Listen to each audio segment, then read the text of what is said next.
All right, we're live. Welcome to the first episode of the Check Drop. My name is Chuck Johnson with Summit Comedy, and here we are. We're doing this. This is the Check Drop, and we have created this kind of out of boredom, to be honest with you. The comedy market is not booming right now. There's not a lot going on, so I decided to, hey, let's start a weekly chat interview scenario with some comedian friends of mine and maybe some other friends that soon to be friends of mine. So we're going to start this first episode today with one of my all-time favorite friends and comedians that I work with quite a bit. It's a very funny comedian named Chris Killian. And if you don't know Chris Killian, I'm going to show you a little clip to give you a little preview. He doesn't even know which clip I'm showing here, but we'll talk about this afterwards and we'll get right back to you. Now that I'm trying to be all healthy too, I'm starting to eat better, so I buy organic vegetables. And a lot of people complain that it's really expensive, right, to do that, but it's not. Organic vegetables cost the exact same as regular vegetables if you use self-checkout.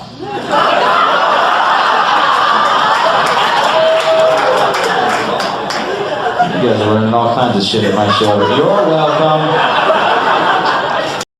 Yes, please welcome Mr. Chris Killian. How are you, sir? Man. I need some new stuff so bad. I need new clips. I'm the worst at it. How old is that clip? That clip 3 years, I think. I think that's 3 years. Yeah. Well, you know, when you go scroll the YouTube to find content, and you have to put some stuff literally from a club, because if not, they're going to yank you down. And I didn't want to get yanked down my first 2 minutes of my first live stream with some comedy. Okay. I understand. I'm not mad at it. I mean, at least it wasn't. There's a lot of that up there. I don't know. You can't get mad. It's out there. If you're mad, be mad at yourself and take it down and put up new stuff. Is that my clip? Did I post that clip? Yeah, that was directly from your YouTube page. There you go. Yeah, I don't even know what's up on my YouTube page. I'm not mad. Tip number one to comedians out there: if you don't like some old material out there, maybe you should yank it down. That is a good. I've done that. I've done that now, but it's been a while. Yeah, I gotta update stuff. I know that I do. This is not. I like the setup that you've got, man. This is really nice. This looks good. Well, you know, I'll give it a B+ maybe for the first time starting out here. So I should have known based on the NACA conventions. I mean, the Summit Comedy booth is always the coolest booth that's out there all the time. So right. Yeah. I should have known that you were going to come in making this thing look sweet. Yeah, well, again, I did a little bit of research. I've had time on my hands. You have like the whole Summit Comedy background, and I have cans of Mountain Dew that I'm going to throw away. Well, you know, that's aesthetically pleasing in the back. It kind of looks nice. And I mentioned to you before this that little in the back. I forgot to mention that to you. I'm sponsored now. Oh, well, I'm doing pretty good. That's all I had to do was just show Mountain Dew cans. You are pretty big. So what is that? $200? No, it's free Mountain Dew. Oh, well, all right. You know, you can ask for money too, right? For sponsorships. Say what? You can ask for money for sponsorships too, not just the actual free products. Yeah, you can. Like, I've been trying to get my show on Comic Book sponsored for a little while now, but the issue that we keep running into is that we're owned by Viacom CBS, and so it's got to go through a lot of channels before it gets sponsored. So, gotcha.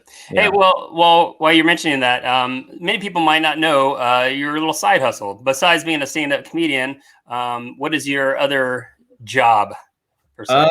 Essentially, I'm a host for Comicbookcom, and I do like a daily show for them.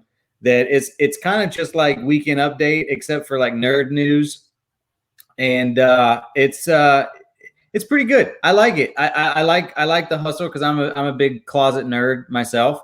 And you know, when this pandemic hit, everybody was complaining about how awkward like Zoom comedy is, and how like you don't get to perform with an audience anymore, and it's right. The worst. And I'm like, guys, I've been doing this for a couple of years now. This is easy. You have to get on board with it. Well, I commented on that right after this all happened with the COVID-19 that you were one of the lucky ones that you could still maintain a source of income by your job. So and you're very rare in this business right now. Most comedians are starving. So we're blessed. I mean, I can't. it's definitely been a perspective shift for me, because the grind of doing that daily show, I mean, it's hard. I mean, there's a reason why all of these shows have writers. It's hard to write a monologue every single day. I mean, it just is. Okay. And so there's been times that I definitely have been like, screw this, I just want to do stand-up comedy full time. And I always thought stand-up comedy was going to be on the back burner. You know, I was like, stand-up comedy is always there. No matter what happens, I can always go back and do stand-up. And to be in a position where that's not reality anymore, at least for right now, was real eye-opening. I just never thought, you know, we talked about this. There never in our wildest dreams did we think there was going to be a reason that audiences wouldn't be able to gather together to come to shows. It's crazy. Yeah, I mean, even I think Roy Wood Jr. was quick to jump on this. He had an article in Vulture Magazine, I think it was Vulture, talking about just that. Like, hey, we're just in the entertainment side business. That it's just we're a frill, basically. You know, the art of live entertainment is just an extra. You know, if we had extra money to go out, and it's just a bonus. So I used to kind of joke and say, you know, I sold jokes for a living, but now I have to really focus on saying that I'm in the crowd business, and then the crowd business is not so good right now. So there's very few comedians. Like I said, I know Arvin Mitchell has a gig that he's working for Studio C that he's still doing and getting paid for, which is great. But yeah, for the most part, most comedians are kind of left in limbo, trying to scramble, find other jobs, do the Zoom comedy and such. And I don't know, it's tough. I mean, it's tough on everybody. So. And it's crazy too, because like, I feel bad for them, because I don't know what I would do if I didn't have that creative outlet, but I've still been able to be creative every day, in the sense that I get up and I write these monologues, and I still perform them in a sense. You know, I'm still, you know, turning up some sort of stage persona, even though it's in front of a green screen, you know? Right. And so, you know, I'm happy for that too, because I know some comics who, you know, they've told me that they've just gone crazy with boredom, you know, this time. Do you think there a lot of the people that label themselves as comedians are no longer going to be comedians after all this? I don't know. I mean, I could definitely see this weeding out a lot of them that feel like maybe, you know, it's not. I mean, what if this happens again? You know, some people might be able to handle it for a couple of months. But if it comes around for a second wave and things get shut down again, or people can't go out again, you know, how many people are going to be able to survive that? You know, a lot of comics. I know a lot of comics who've had to buckle down and, you know, get real jobs. Right? I say real jobs, like you know, like like comedy is being a real job. Yeah, my baby mama, she doesn't think comedy is a real job. She always reminded me of that. Yeah. You work 1 hour a day. Right. Yeah. But yeah, I can't imagine it not weeding some people out. I mean, I think that there has to be some people who are going to have to make ends meet and do something else. And, you know, even getting to a point where you can attempt to do stand-up comedy full time is a struggle, you know? So, I mean, when the shows aren't there, I can't imagine it not weeding some people out.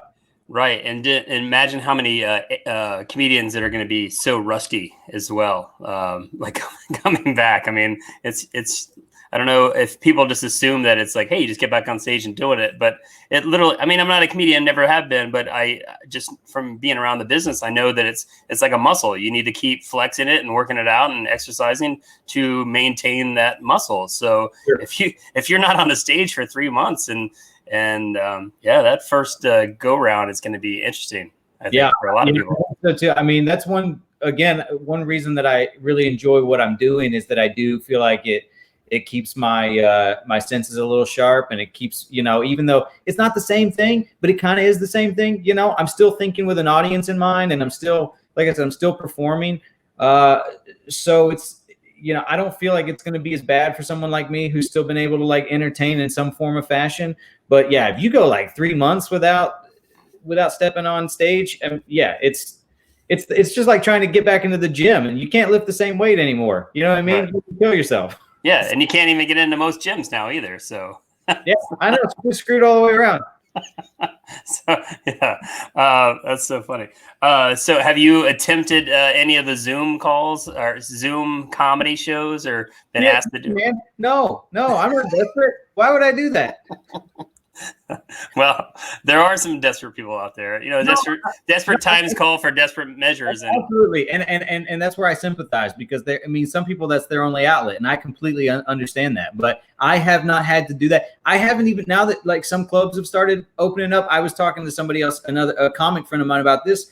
You know, I think my next gig that I have booked is in August, and I didn't even rush out to do shows, because I feel so grateful about being able to work regularly, right, that it felt selfish of me to, like, there's so many limited spots right now, like, that part of me was like, I don't want to go do stand-up comedy right now when I have friends who really need to go do stand-up comedy, if that makes sense. Yeah, and I feel like too, once those floodgates are open, it's going to be so unique, because first off, there's going to be no theater shows. I think those are going to be kind of still on hold. It's just that, the smaller comedy club style, and I think you're going to start seeing like Bill Burr go into like an improv or whatever, and you know, and it's just the pecking order as far as like the name recognizable acts they're going in to get the first dibs on when they open up. So just even your normal headliner that was working the road, working all the, say, the Funny Bones or the improvs or whatever. And I think they're going to be at the bottom of the list, just, you know, scratching and clawing away. I think everybody's going to kind of have to take a step backwards, and a lot of those guys will be featuring, and a lot of features will be emceeing, and so on and so forth. I mean, because like I said, spots are just going to be limited. And not only that, but those big name comics like the Bill Burrs and the Joe Rogans and stuff like that, you know, those guys, they're going to have that rust same as anybody. And so, yeah, so that's another aspect of it, is they're going to be jumping in the comedy clubs to kind of clean all that off. And yeah, I'm just kind of doing my thing and trying to stay in quarantine as long as possible, and, you know, not die, and just keep doing my show. That's all I'm doing right now. I'm just trying not to stress out about it. I love that you have not die like on the top of the list. That's the top of the list, believe it or not. Not die is an important one. And then not die on stage when you get back into it. Yeah, even that one's not as big a deal if I die in real life. So I got one question here that Mark Handler asks. Do you find more comics partnering / brainstorming with other comics to improve their ability to expand, or do most folks just muscle up and keep pushing? I think it depends on the comic, to be honest. Some comics are real precious about their material, and they don't like anybody offering any suggestions, you know what I mean? And then other times comics will have workshops and they get together and work on stuff. I always like if somebody came up to me and had a tag idea or something like that, and I would be the same way. I sometimes feel like I write better for other people than I do myself. Like, I can watch a comic and come up with like 10 tags right away that I can write down and hand to them, but when I have to write for myself, nothing happens. I just stare blankly into the abyss of the internet. Right. And it's funny too, because I've watched, you know, comedians for 25 years, and you know, every now and then I will think of a really cool tag to give to somebody. And I don't know if anybody's ever used it, but like, I think they probably look at it coming from the agent going, hell no, I'm not using something from the agent. To me, I don't even try to like think of it that way. If I've taken stuff that, like, I've had a crowd member tell me, one of my favorite tags that I've done, I won't repeat it here because it's blue, but one of my favorite tags came from a crowd member who was like, you know, it'd be funny is if you said this after this, and I was like, that's actually great, I'm gonna try it, and it worked. So I'll take from anybody if they're gonna give it to me. Did you ask him for an address to send him a check or no? No way. I'm not gonna. As soon as you're like, you can have it, we have a verbal contract. It's funny. I today, you know, this is my first really like formal interview style format I've ever done in 25 years of booking comedy, and I literally have like probably like 100 questions here. So like, I'm gonna read some, but but that one I thought of that was one of the. one word answers. Then we got a lot. We got a lot of them to get through. We don't have to get all of them. There were just ones I just had listed out. But one of them just triggered one of the questions I had thought of, like regarding material. Two questions. One, are you still writing comedy, writing bits during this, or are you just kind of hey, I'm going to focus more on the comicbook.com stuff right now? I have to focus more on the comic book stuff, just simply by the nature of it. It's daily. So like I said, I'm waking up every morning at 4, and I have a show together by 7:30, and I send it off to the editor who puts it together, and then it's posted by 10. So that's a, real quick turnaround. So I do feel like the majority of my mental capacity goes to that. And then, but I'm still writing down things like things still hit me that are funny that, I obviously can't use for the comic book show that would only serve well on stage. And so I have like a bunch of stuff that I have jotted down that I'm excited to try, but I have not tried them because I have not been on stage since New Year's Eve. That's crazy. 6 months. Well, have you ever gone 6 months of not doing comedy since you started? No, not at all. Never. And when did you start? What year did you start? 2009. Okay. All right. So no. Even when I started working with comic book, I was still doing like at least a show a month. I was still trying to stay fresh that way. Whether it was a college for you or whether I was doing a club gig, I would just try to go out like one weekend a month. And so this has been a long time without doing stand up. Same comedian. He goes by Mittens, guy named Mark Handler, very funny guy in Charlotte. Speaking of tag, what is the best way to share tags? Send via note, text message, or just pillow? Pillows are nice. I like pillows. I don't know what that means, but pillow tag, I'm assuming. I don't. Maybe he needs to work on his jokes. That's pillow talk's always nice. So if you want to just whisper it into their ear, I think that's the best way to go about it. Just so it's like you're not coming off aggressive, but it's like, hey, I got something real funny for you. Just like that. Let's just do that. Does that fall in line with the hey, I got a joke for you? You're a comedian. How often do you get that? Like, is it every night when you perform, or? Yeah, at least every night. My favorite is when you're doing comedy shows and they're like, I got a joke for you, and then they start telling you like some racist like street joke that's at least 40 or 50 years old. Right. And then you're like, I'm never going to use that. Thank you, but no. Go on now. See ya. That's my favorite. That happens quite often too. Do you have a stock response when somebody like if you can stop them in their tracks or whatever, or you just always hear them out just because you know what's coming? I'm like, no, thank you. No, thanks. I appreciate it, but no, that's okay. That's it. I don't have any like stock response. It's just how I would handle anybody else who aggravates me. Right. Like, I'm like, thanks for coming, but I write my own jokes. That's okay. Thanks. Except for when they give you tags at shows. But if they give me a tag, is different than like telling me like, you got to hear this thing that happened to me once. You can use it if you want, or that I'm okay with that. Right. Well, so I think a lot of people would be interested in see how did you get your job at comicbook.com? I don't even know the answer to that, so I'd be curious to know that as well. I have an agent for television and commercials and stuff like that. And it was just an audition process like anything else. I mean, she knew that I collected comic books, and she was like, would you want to audition for a hosting gig? And I was like, yeah, sure. And at the time I thought it was just going to be me talking about like some superhero shows, after they went off the air, and it just turned into a whole, other thing. And like I said, it amounted to me being able to take a break from the road or to be able to pick and choose gigs that I wanted to do versus, gigs in I don't know, Fredericksburg, Virginia or something. I don't, that I at the time when I was doing stand up, you take anything you can get, for a long time. And so it was nice to be able to kind of like step away from that and be able to say goodbye to the crap gigs that stomp on your soul. Gosh, and I apologize for some of those. At least yours always pay well, though.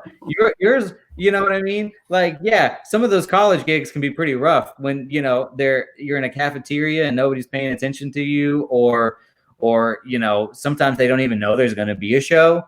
Like Right. that's happened before, where they're just like, oh, there's supposed to be a comedian tonight, and then they just give you a check. That's nice. That's like, oh, I went all the way to New Jersey for this. That's cool. And but at least they pay well. So yeah, you can probably never say that you went to New Jersey to go do a club gig and nobody showed up and they said, "Oh, here's your check. Have a good time." oh, never. Yeah. That was the one thing about colleges that was always nice, is that it might take a few weeks to get a paycheck, but you always get the paycheck. I mean, I don't think I've ever not got paid for something. Right. And I've never not got paid from a school either. So there are definitely some clubs that that have shorted a lot of people. I've done club work that, and I've had bounce checks, and I've had people just straight up try not to pay me, after the audience didn't show up the way they wanted them to, or whatever. Right. And, that doesn't happen with college work. So I've always been down to do colleges, no matter how painful emotionally they might be. Somebody, Nathan Scott Ford, what was it like interviewing Jim Carrey? Oh, Nathan, I love Nate. Nate's great. Do you know Nate? I don't know. We may be friends on Facebook. Nate's the best. I love Nate so much. Well, I need to know Nathan now, I guess. It was a dream come true interviewing Jim Carrey. I feel like that feeling you search for as a stand-up comic, where you're constantly making strangers laugh every night, that all dissipated after I made Jim Carrey laugh.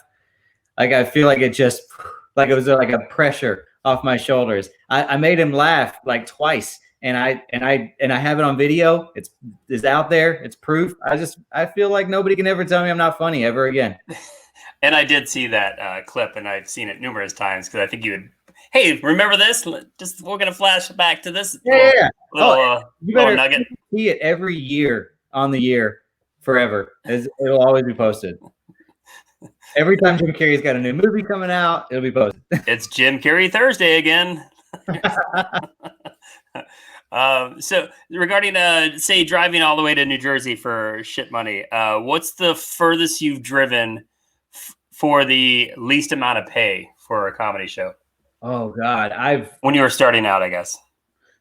I mean, this. I remember having conversations with you and Melissa both about this. I mean, I've driven like all night to get to a gig, and then turned around and driven to another college, without any sleep. And I think the farthest that I drove to Rhode Island one time. I had a show in Knoxville like on a Thursday, and then I had a show in Rhode Island on a Friday and a show in Nashville on a Saturday. So I drove straight through and back. And I mean, it was stupid.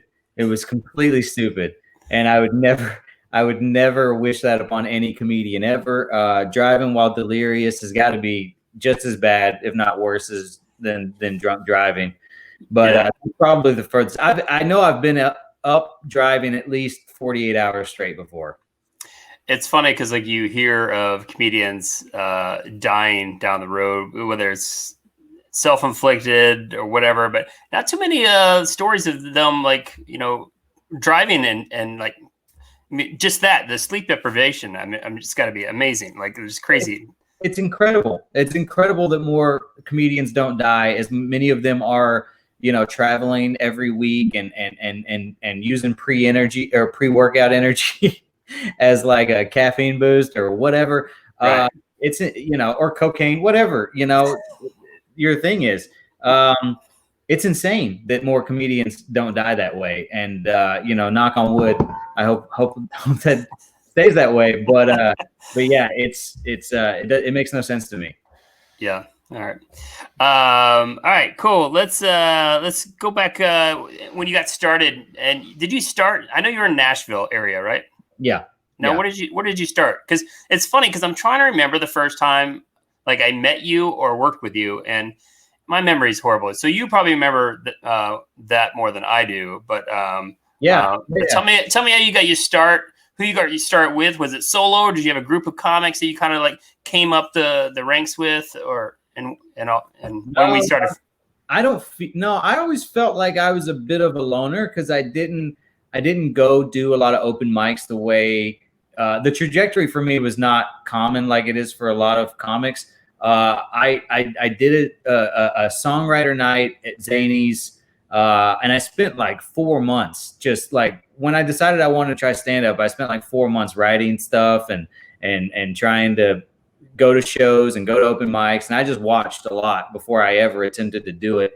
And then I ended up getting on a this musical comedy night, which is like it was like a Wednesday night. And when I found out that I was going to be at Zany's, I invited like everyone I knew, and so the whole place was full, and I did really well. And Brian Dorfman, who owns Zany's, happened to be there, which I didn't think was a weird thing at the time. But he's never there. So it was a really right place, right time situation for me. And then he invited me. How old were you at this time? I was 25. Okay. That's typically later than most comics start. Usually start a little bit earlier, but yeah, absolutely. I was actually working on my master's in English at the time. And I'd already had my son, Colby. And I think that's really what did it for me was, I've been wanting to do stand-up comedy for like a few years. I've been wanting to try it. And I think, Colby was already 2 when I decided to like really give it a go. And I think I just had this mentality that like, if I don't do it now and make it work, I won't be able to do it. So I don't know. I just got lucky and it worked out. But I remember the way that we met was as soon as I started working at Zany's emceeing, I started, figuring out to send avails, to all these different bookers, and you were one of the bookers. And I remember, you send out 100 emails and you might get 2 responses, and you were one of the people that responded, and you said, I remember you saying like, yeah, I'm gonna be honest, I didn't watch your clip. I don't have enough I don't have enough shows for the comedians that I know as is, but keep doing your thing and shoot me another email in 6 months or a year, and maybe I can use you then or something like that. And I just remember like being like, I just patted myself on the back there. It's tough to, obviously, getting to know, but at least you responded, and at least you were like very forthcoming about it, so I immediately respected the way you handled it. And then like a year later, I don't remember who the comedian was, but somebody said that you were looking for some new college comics and thought that I would be a good fit for you, and to send you an email about it, and I did, and I guess you watched it, and that was it. I just remember you calling me, being like, "Hey, you want to come to Summit Comedy?" And I thought you were so cool with me the first time, that I'd emailed you, and straightforward, that I felt like you were a good dude. So here we are. 10 years later. Has it been that long already? Jesus. 2009. So yeah. Oh, okay. It could be next month will be 11 years since I started, which is, it's a good thing I'm so baby face. Right. Well, on Thursday is Summit Comedy's 22nd year anniversary. Shut up. Really? Yeah. 22nd. Yeah. So that'll be 3 years. I had a gig for the Comedy Zone before that. And so I graduated in 95 from college. And so literally, I've had 2 jobs. I worked for one other person, and then I started my own company 22 years ago. So yeah, that's amazing. With I had a little side gig with FedEx when I first started Summit on a little side. No, I was hustling, man. I was hustling. Well, how do you see? One thing I like about the show that you're doing is that there's a lot of podcasts of comedians talking to comedians and so on and so forth, but there's not a lot with the perspective of a comedy booker talking to comedians.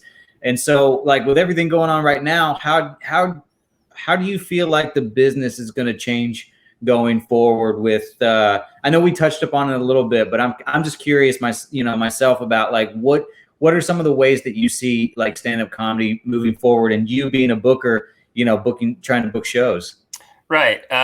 Well, thanks for noticing, because that was one of the concepts too when I kind of thought of this. I was like, I can't think of any other agent or industry person that's got their own podcast. I know there's one who used to manage, I think, Dane Cook and such. I can't remember his name, but off the top of my head. But yeah, there are some some out there, but yeah, I've always kind of consider myself an open book as far as with comedians and industry to ask me whatever questions they have and such. And so as far as what I see, great question. We both discussed this at the beginning of the interview that it's so unprecedented. This has never happened. So for this, when this all went down, it was just so ironic to even fathom. I've always felt like I've always stayed one step ahead of my competitors. Just my business brain. I've always tried to do that. And I always joke with my wife and said, like, you never want to be Blockbuster, right? You never want to be Blockbuster Video. Blockbuster Video just wouldn't adapt, wouldn't change. And then Netflix came in and tried to merge with them or whatever. And Blockbuster said no. And then they just, obviously we know that story. They just rolled them over and just went out of business. So I've always kind of like had my brain wrapped around that aspect of like, hey, don't become the next Blockbuster. And what would derail I guess my business or the stand-up comedy business in general. So as far as live comedy entertainment, and the only thing I could ever wrap my brain around, thinking that far in the future was holograms. And I was like, man, I just hope, for whatever reason down the road, holograms don't just take over and nobody wants to go see live comedy, that they can just watch a hologram or whatever. So, and it's almost like this is the hologram of 2020. That I didn't think of, because nobody thought of this. So, I mean, the fact that you couldn't do your job, it's unfathomable. I mean, to think about this, I mean, March 1st, if you had said that, like, hey, in 2 weeks, nobody's going to be allowed to do stand-up comedy, you would have just laughed and like put me in the loony bin. So, like, are you trying material out on me? Shut up. So, as far as moving forward, I think a lot of it's still unknown. I've hidden no thoughts as far as my thoughts on Zoom comedy, and that I won't book it. I refuse to do it. I've even said I will go out of business before I do that. Hopefully it won't come to that. I feel that the world is slowly coming back. I am booking some shows here and there. I actually booked a gig for a private party of like 12 people in like 2 weeks in Texas, which still blows my mind that that's happening. But you know what? It's a live comedy show. I mean, and that comedian's going to be working in front of 12 people. He's going to have a hell of a lot better show than if he was doing a Zoom call or Zoom show. So, yeah. And it's paying good. So I think it will come back. I think as a business perspective, I said this from the beginning too, that, I do a lot of colleges. I know some people don't know that out there, but I guess about 50% of Summit Comedy's income and bookings are college market. Cruise ships, corporate events, etc. Some clubs here and there that I do as well. But as far as a business perspective, I knew that the colleges would probably come back in the fall. They're going to work their magic and whatever their protocols and safety measures to get the students back in safely in the fall. And that is happening. So far, I've seen numbers of around 70% of the schools that are returning in the fall. And because they're a business. I mean, they're a business just like all these other businesses that are going out of business. So if they don't have students here in the fall, these schools will close. I think because the students are not going to pay for virtual learning anymore. I mean, it's just not working. I've talked to so many college students and said it's not the education that they want, nor that what they paid for, agreed to. It's not college. I mean, did you go to college? Oh, yeah. I said I was working on my master's earlier. Sorry, I missed that part. So, so what college is. I mean, it's not virtual classes. Mm-hmm. I mean, I have a son that's going to college in the fall. So, and where we're at now too, I mean, you don't, like you said, it's not worth it financially. Anything that you want to learn, you could really go on YouTube and learn. Definitely, you don't have to have $50,000 of student loan debt to go online and learn. Right. So if you're not paying for the college experience, I mean, what are you paying for? Right. And that was my concept of like, hey, these colleges will be back in the fall just because of that. They know that the service they're providing. I mean, both from the educational, they're obviously leaning towards that, and they don't want to say, well, we need these kids to have their keg parties. But they for sure know that that is part of the college experience as far as being out on their own and learning and outside of their home and being in at the campuses. So I knew once that happened, even if, say, out of those 70% of schools or whatever that go back in the fall, that only 50% decide to do live entertainment, I would be okay. I've got a pretty strong foothold in that market. Would the business be lower this year? Of course. I mean, I think everybody's expecting that. Nobody's making money off this unless you're in the toilet paper business or Purell or whatever. I mean, there's some, or I was going to say something else, but I'll leave that. But yeah, there are people making money in this, but most people are not. I mean, I've read reports of 35% of small businesses probably won't make it through all this. So, right. Yeah. So from that angle on my side, I think, I think I answered your question, but yeah, it's still a learning curve. I think we're gonna all figure this out together. I've got a club in Waco, Texas. I emailed them yesterday, and they're still kind of like, we can't do anything yet. I mean, we're only open at 25% capacity, and that's not going to make any money. So I mean, that club only seats 100 people. So you don't think it's a situation where maybe ticket prices go up because of the exclusivity of the shows, because you can't have so many people? Yes and no. Go back to the Bill Burr experience. Yeah, if Bill Burr decides to go into a club that seats 400 seats and they can only do 200, and then he wants to charge $100 a person, I'm sure he'll sell that out. But Chris Killian probably will have a little bit of trouble. Like, no, Killian hustle. Sorry, I didn't mean to use your name. I should have said just Joe Smith. I'm just kidding, Nate. I love you, Nate. So that's my take.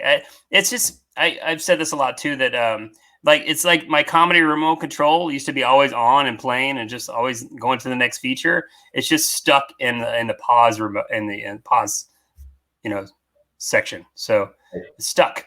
So hopefully it'll get unstuck and we can all move on with our world and our lives. Fingers crossed. But I mean, hopefully there's some sort of way that we improvise and get around this. But I don't know. I don't know what's going to happen. But it's not just stand-up comedy. I mean, it's movie theaters. It's right. Concerts. It's every form of entertainment you can think of, basically. Right. I mean, I think at least from the comedy aspect, these people like myself will do like a little bit better off than, say, if you just booked, big shows. I mean, I know so many agents, and I think Ari Nisman just responded. He owns a company that does smaller bands, but they do a lot of big shows, and they're not doing those shows. I mean, if you're not doing a 4,000 seat venue, I mean, it's just not going to happen. So sorry, Ari, but it's I mean, maybe in the spring. I mean, again, so everybody in the business is kind of in that wait and see mode, I guess. Right. So, yeah. How much longer do you think that people can wait that out? Whew, I don't know. I mean, a lot of people will go out of business. I mean, that's inevitable that's going to happen.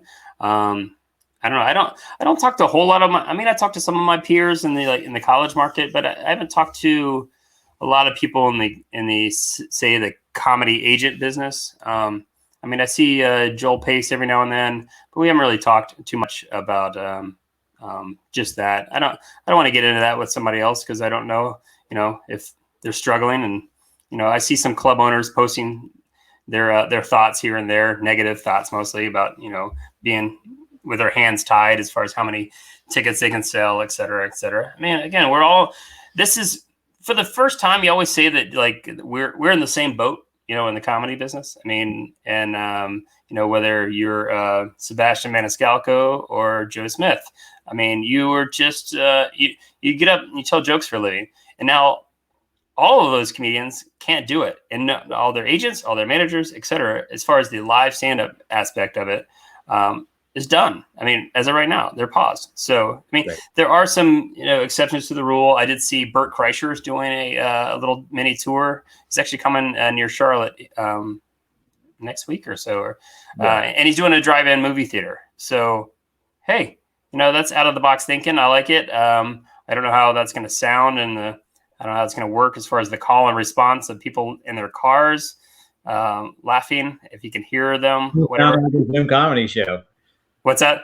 It's going to sound like a Zoom comedy show. Probably. I don't know, but the fact that at least they can go out and see the talent, I guess, maybe it'll be just enough to get by and make it work. But I have waited for this to become the new resurgence of drive-in movie theaters, though. That seems like a perfect business for what's happening right now. Oh, absolutely. I mean, I'm sure that. I mean, maybe that's what I'll do next year. Maybe I'll start my own drive-in movie company. I like it. And this fall back on comedy. The comedy will always be there, I guess. I don't know. So book comedy for the off nights, and then have comedy first.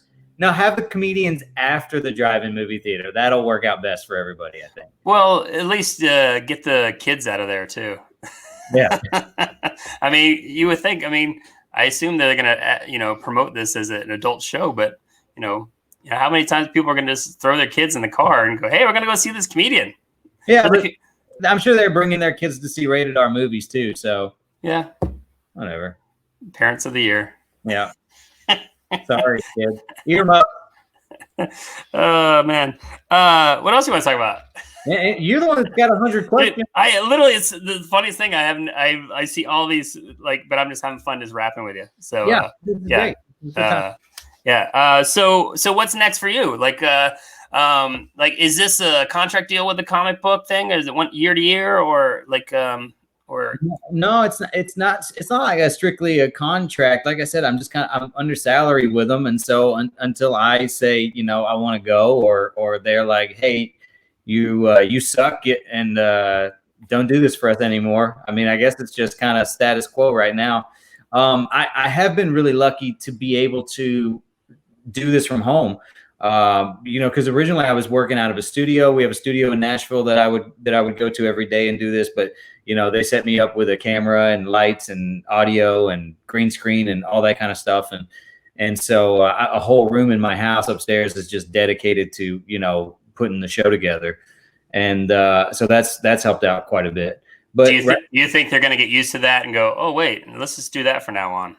Yeah, maybe. I think we have turned out to be much more productive than they maybe expected us to initially. So views for the site have, as far as I'm not super into it. I just know if I'm, are they up or down? But they're up right now, and everything seems to be going well. It's been really rewarding. I mean, I have we on Instagram specifically, we have like 1 million followers, and everybody, I swear to God, everybody that follows me is like from India or Brazil, and they message me every day. I've had hundreds of messages since it started about how thankful they are that I've been able to distract them through all this, because all these movies, all these shows, everything has been canceled, and so nobody has anything to look forward to. And I guess I've become, for these people, just like some form of consistency. So it's been nice to be able to do that. It's given me a newfound respect for what I do. I don't feel like I'm just talking nonsense every day like I felt before. Like sometimes I would be like, what am I doing? I'm not a doctor or anything. I'm not doing anything important, but there is something important to entertaining people, especially during this time. Especially during this time, especially when because they can't, entertainment has been taken away right from everybody. So that's been huge. So for right now, I just see myself. I mean, to answer your question is just keep doing what I'm doing. I'm trying to take it, day by day. I know the earliest that we have talked about going back to the studio and is August. So it'll at least be that long. Okay. And that's not even a set date. That's we're going to wait and see, but that's a tentative kind of date. Gotcha. Yeah. Mark had another question here. How do you organize your material? Notebook, spreadsheet, Google Docs? How often do you go back and rework the material? It's actually kind of just like that. It starts in a notebook, and then I move it over to a Google Doc, and I actually write like I'm very meticulous in the way that I write things, and so I'll have like a setup in black and punchlines in red and tags in blue. I color code everything, and it's real annoying, but that's pretty much what I do. And then I just, I try not to memorize things when I take it to stage. I try to have like a rough idea of what I want to do, but I feel like if you memorize it too perfectly, that it kind of, you can tell. So I try to have like a rough, outline of what I want to do when I try it out. And then and I only try things out like I might try 2 or 3 minutes of material out, new material in a whole hour, because I just I hate sucking. So, have you ever repeated a joke twice in the same set? Like that would be my biggest fear, because I've never not in the same set, but I have done like 1 and 2 show and 3 show nights, and usually 1 show I never repeat myself. 2 shows usually okay. The third, I've had a few of the times that I've done comedy clubs that'll do like a 5 and 7 and 9 o'clock show or something like that. By the third show, you're like, what have I said anymore? Like it feels like the worst deja vu. That would be the biggest fear of mine. I swear, if I ever decide to do comedy, I'm not going to do comedy. But if I ever decided, that's crossed my mind a million times, that I would just get up there and go, yeah, you did that one already. It's never happened to me in the same show, but I have had fears of that happening to me. Definitely by the third show, I don't know what I've said or not said anymore, and I'm just kind of winging it. But I've heard about some guys, some comics that'll like actually have enough material to do 2 or 3 completely different shows, and I don't know who those guys are, but they're Brian Regan. Yeah, Brian Regan. He's actually one of the ones I was thinking of. Those guys are just complete anomalies. That doesn't usually happen. One of the first times I met Brian Regan, I asked him that. I said, how much material you have? And this was 97-ish. And he goes, about 3 hours. And I was like, holy shit, he's got 3 hours of material. And I said, prove it. And I watched him do 3 sets, Wednesday, Thursday, Friday. And every one, he did not repeat a joke. It was amazing. It was amazing. That's insane to me. Yeah. That doesn't even seem right. That's like a guy that sold his soul to the devil to be funny. Now, speaking of Brian Regan, I think a lot of people like think of him as a comedian's comedian. Do you have a comedian's comedian that you always go to and go, oh, that's who I, think is? Well, I mean, I'm a little different than your standard stand-up comic. I mean, because that I do music and stuff in the act, and so. Yeah, we didn't even mention that to the crowd that you do play guitar. I know you touched on it a bit, but I despise the term guitar comic because there's so many shitty guitar comics out there. I prefer to think of myself as a stand-up comic who can play guitar. I mean, and essentially I think that's what my show is. I mean, because I'll do like 35, 40 minutes of just straight stand-up, and then I'll end 20, 25 minutes with some dumb songs. Right. But yeah, I don't know. But I think because of that, my influence comes from like Steve Martin is probably all-time favorite. Anybody who says that like you can't be musical and be funny, I'm just like, Steve Martin, like you can't. What are you talking about? Shut up. Yeah. And I love Steve Martin. But as far as like comics, I really loved. And I know I've said this in other interviews before, but I loved Greg Giraldo so much. I thought that guy was just amazing. Yeah. He was not only were his roasts brutal, but his stand-up was like it's very rare that I see a comic who can get political and it still makes me laugh, because I just don't like political comedy. And he's one of those guys that could just talk about any dangerous subject matter and make it hilarious. I love that guy. I miss him. Awesome. Yeah, he's great. So as you see at the bottom, the check drop. So this is how this, trying to think of a name, a clever name or idea for this podcast.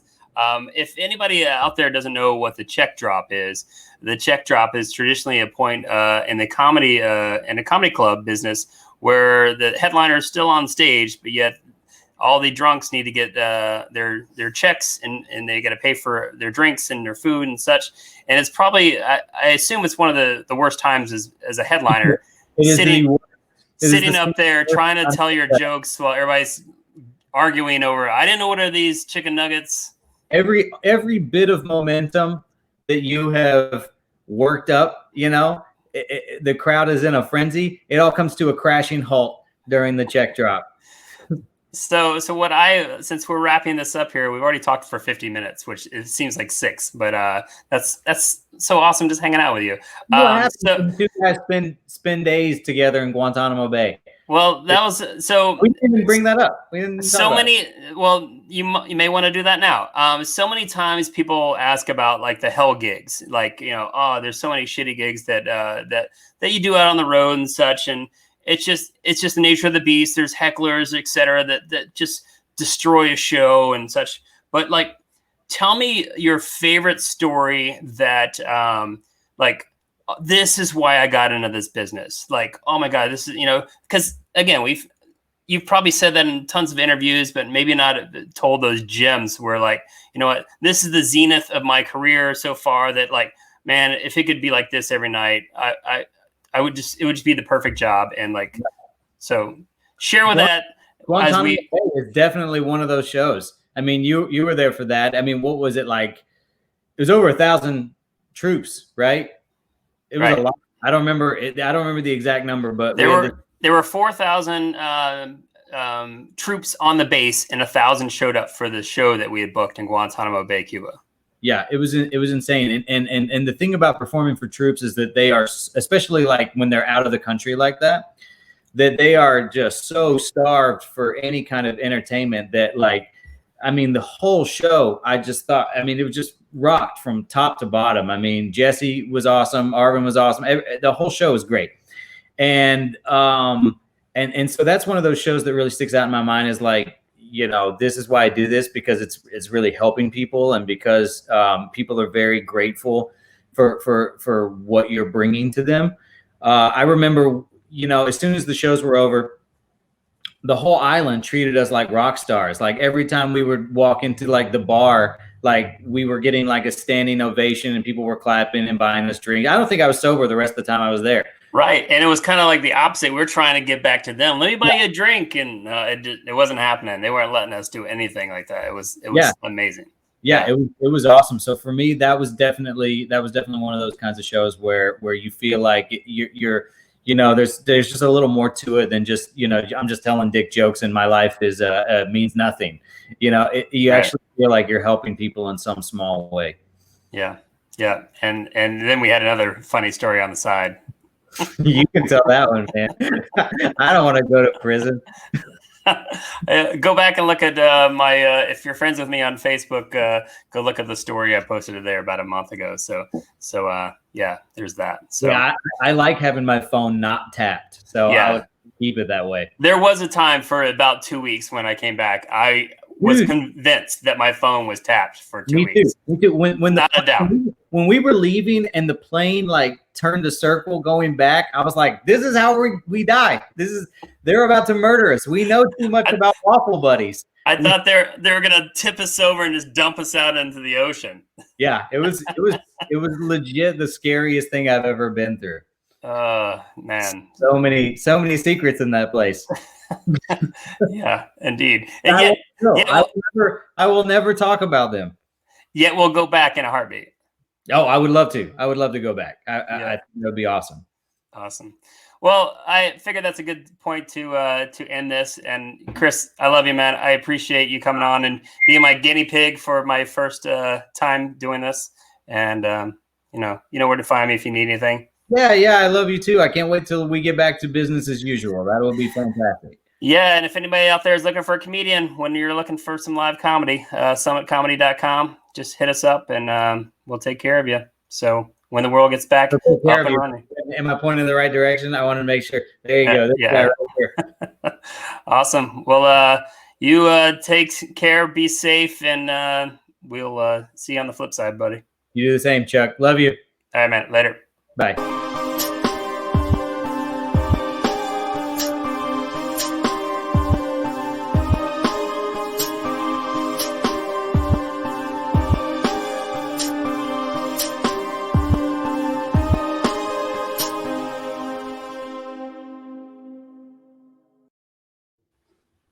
Dude.